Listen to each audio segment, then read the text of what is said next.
Paul, you've been at SMUD for 22 years, which is 40 years. sorry, 22, 22. 40 years. You have a bunch of company veterans here. 40 years. That's amazing. Okay, so tell us what you're most focused on. I know you're a longtime partner of SAP.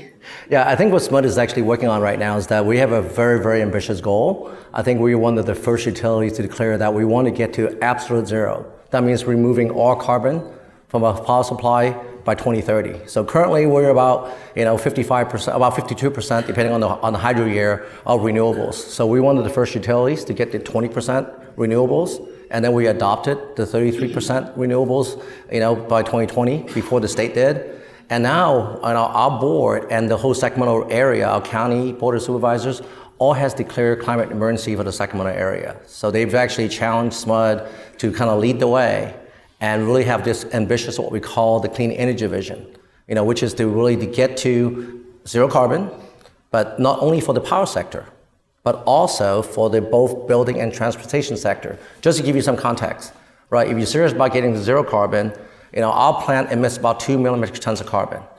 The transportation and building industry emits 8 million metric tons of carbon. So you have to actually address that also. So we also have a very ambitious plan to decarbonize both the building and transportation sector. So our goal is to get to a net minus 1.4 million metric tons of carbon by 2030. And so one of the biggest challenges for us right now is, I think most of us are looking at, is really the technology that's needed to get to 100%. So our plan, we have a plan that's actually published on our website, a 144-page plan to see how we're going to get to 90% of the way there with existing technology.